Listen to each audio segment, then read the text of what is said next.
இணையது கொடுத்து அவரு கேட்டப்போ நீங்க இணையறீங்களான்னு கேட்டப்போ அதுக்கு மறுப்பும் தெரிவிக்கல. இல்லைங்க, மறுப்பு தெரியுது, ஆமான்னு சொல்லல. இல்ல நீங்க ஊடகத்துல உங்களுடைய பார்வை ஒன்று, நீங்க கேட்கிற கேள்வி நான் தப்பா சொல்லல. பட் எனக்கும் அவருக்குமான அந்த உறவு நட்பு என்பது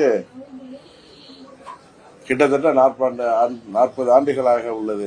இன்னும் சொல்ல போனா 99 அம்மா அவர்கள் என்னை முதல் முறையாக பாராளுமன்ற வேட்பாளராக நிறுத்திய பொழுது என்னை கோபிச்செட்டிப்பாளையத்தில் வேட்பாளராக நிறுத்த வேண்டும் என்று அம்மாவிடமே வந்து அவர் சொன்னார்.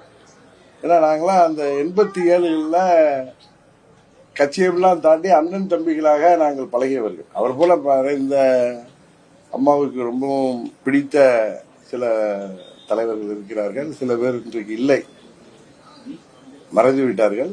அவர்கள் எல்லாம் அப்பொழுது நான் அம்மாவுடைய ஒரு நிழலாக இருந்த சமயத்தில் அவர்களோட நெருங்கி பழகின்ற வாய்ப்பு இருந்துச்சு அந்த காலகட்டத்தில்.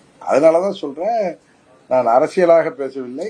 அண்ணன் செங்கோட்டையன் அவர்கள் மிக வருத்தமாக, நேற்று கூட நான் தொலைக்காட்சியில் பார்த்தாங்க, மிகவும் வருத்தத்துடன் அவர் சொல்லியிருந்தார். அதனால நாளைக்கு அவர் மீடியாவில் என்னைக்கு பேசுறாரோ அதை தெரிந்து கொண்டு அதற்கு பிறகு நான் பேசுவதுதான் மரியாதையாக இருக்கின்றன.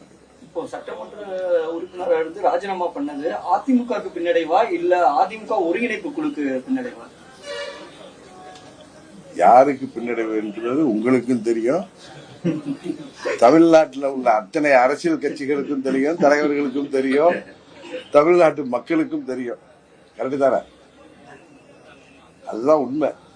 துரோகத்தை வீழ்த்துவதற்காக அவர் கட்சியிலிருந்து நீக்கப்பட்ட பிறகு எங்களோடு பயணித்துக் கொண்டிருப்பவர்கள், இன்னும் அண்டர்லைன் பண்ற, எங்களோடு பயணித்துக் கொண்டிருப்பவர்.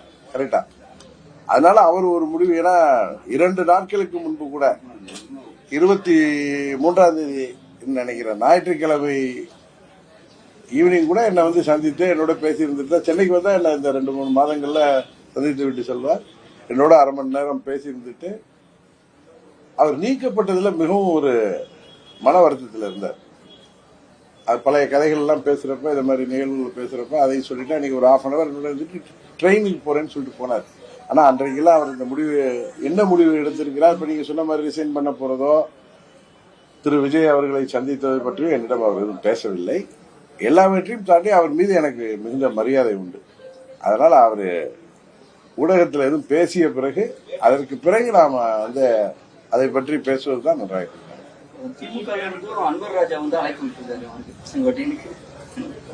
ஆமா, அவரு வந்து புரட்சி தலைவர் காலத்திலிருந்து இயக்கத்தில் இருப்பவர், ஒரு மூத்த நிர்வாகி, அமைச்சரெல்லாம் இருந்தவர்.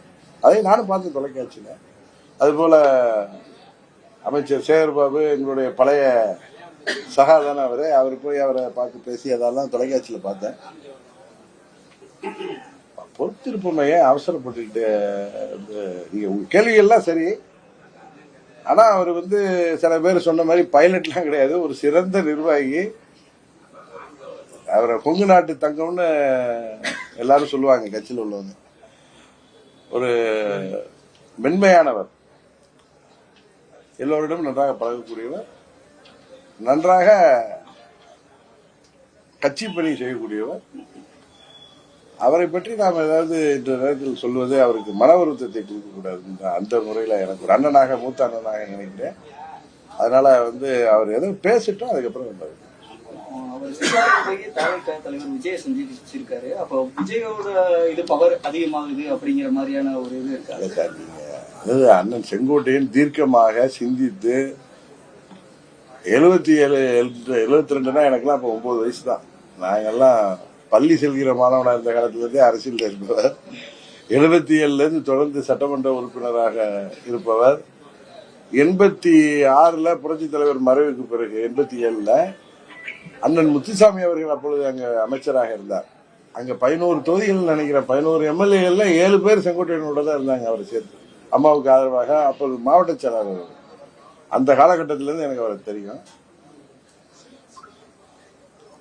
அது அவருடைய முடிவு என்பது எதற்காக எடுத்தார் இல்ல என்ன என்பது அவர் நிச்சயம் சொல்லுவார்ல. அதனால நான் அவர்கிட்ட 2 நாளா பேசவும் இல்லை. நேற்று ஊடகங்கள்லாம் அந்த செய்தி வந்தாலும் நாங்க வெளியூர்கள் வந்ததுனால ஊடகத்தில் வர்ற செய்தியை வைத்து அவர் வயதில் மூத்தவர்கிட்ட, அண்ணனாக மதிக்கிறவர்கிட்ட பேசுவது நன்றாக இருக்காதுன்னு தான் நான் இது வரைக்கும் பேசல. எப்படி என்கிட்ட பேசுவார் அவரு.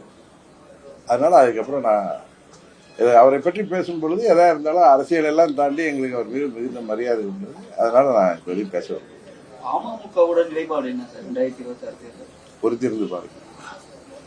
இது இப்ப வந்துட்டு தாவேக்காவோட கூட்டணி வைக்க வாய்ப்பு இருக்கு. இதுதான் அதாவது நாங்கள் எந்த ஒரு கட்சியுடனும் இதுவரை முடிவு செய்யவில்லை. நான் பலமுறை உங்களுக்கு சொல்லியிருக்கேன். சில கட்சிகள் அவர்களது கூட்டணிக்கு நாங்கள் வர வேண்டும் என்று எங்களோடு பேசி வருவது உண்மை. ஆனா அது எந்த கட்சிகள் என்னன்னு இந்த நேரத்தில் பேசுவது நாகரிகமாக இருக்காது. எல்லாம் ஒரு இன்னும் முடிவுக்கு வந்த பிறகு நானே உங்களிடம் சொல்றேன். 2026 சட்டமன்ற தேர்தலில் அமமுக தலைமையில கூட்டணி வைமா இல்ல அமமுக கூட்டணி கொஞ்சம் பொறுமையா இருங்களேன். நான் உங்களுக்கு முன்ன சொன்ன ஊடகத்துல இப்ப சொல்றேன். இப்ப 4 முனை போட்டி இருக்கு. நீங்க எல்லாம் எதிர்பாராத திருப்பங்கள்லாம் ஏற்பட்டு புதிதாக கூட்டணி அமைவதற்கு வாய்ப்பு இருக்குன்னு சொல்லியிருக்கேன். அதை நோக்கி சில நகர்வுகள் நடந்து கொண்டிருக்கிறது என்பது எனக்கு தெரியும். அதனால கொஞ்சம் வெயிட் பண்ணுங்க.